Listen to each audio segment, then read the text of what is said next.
Самара Каримова милицияга арыз жазып, оштогу мугалимдер суракка чакыртылды. РЧ Самара Каримованын арызынын негизинде Ниязалы атындагы Ош мамлекеттик музыкалык окуу жайынын мугалимдери Ош шаардык милициясына суракка чакыртылды. Бул тууралуу Өздүк Булактар билдирди.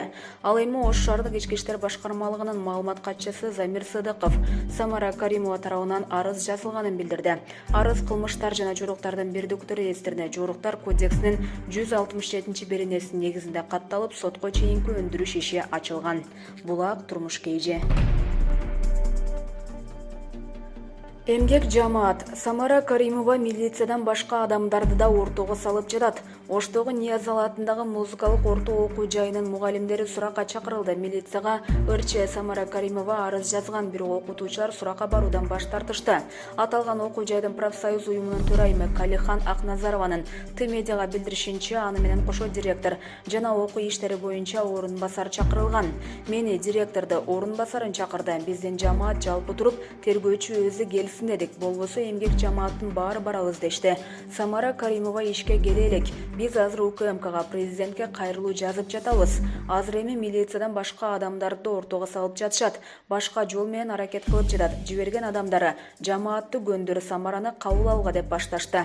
Биз эмгек жамаат баарыбыз толук каршы туруп жатабыз, деди Калихан Акназарова. Ош шаардык милициясы Самара Каримова арыз жазганын тастыктады.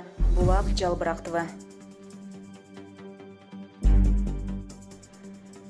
Сенин балаң киши өлтүргүч. Равшан Жээнбеков маркум Үсөн Ниязбековдун апасын катуу какты. Бүгүн 1-май райондук сотунда Койташ окуясы боюнча соттук отурумуланды. Анын жүрүшүндө Равшан Жээнбеков менен Үсөн Ниязбековдун апасы Өктөм Мамаеванын ортосунда кайым айтышуу орун алды. Равшан Жээнбеков сөз арасында: "Сенин балаң киши өлтүргөнү барган. Унчукпай койсо былжырай бересиңби? Сенин балаң киши өлтүргүч" деп кыйкырды. Өз кезегинде Өктөм Мамаева уулу өз милдетин аткарганы барганын айтты. Бирок Равшан Жээнбеков эмнеге автомат менен барат? Ал бизди атканы барган, деди.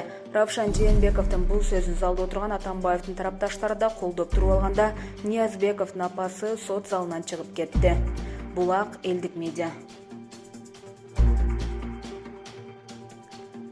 Кыргыз Республикасынын маданият, маалымат жана туризм министри Нуржигит Кадырбеков эстрада ырчысы Курал Чокоев жана Кыргыз Республикасынын эмгек сиңирген артисти Кайрат Пиримбердиев менен жолугушуп баарлашты. Жолугушуу жылуу маанайда өтүп, жаңы муун арасынан мыкты таланттарды таап, эл аралык деңгээлге алып чыгуу менен кыргыз маданиятын дүйнөгө таанытуу багытындагы долбоорлорду ишке ашыруу идеялары талкууланды. Министр менен эстрада ырчылары фонограмма көйгөйүн чечүү, массалык маданиятка жарандардын кызыгуусун арттыруу боюнча да пикир алмашты. Артка кылчактабай, эл журтубуз үчүн мыкты, пайдалуу демилгелерди биргеликте аткаруу боюнча жалпы позиция такталды. Булак Facebook.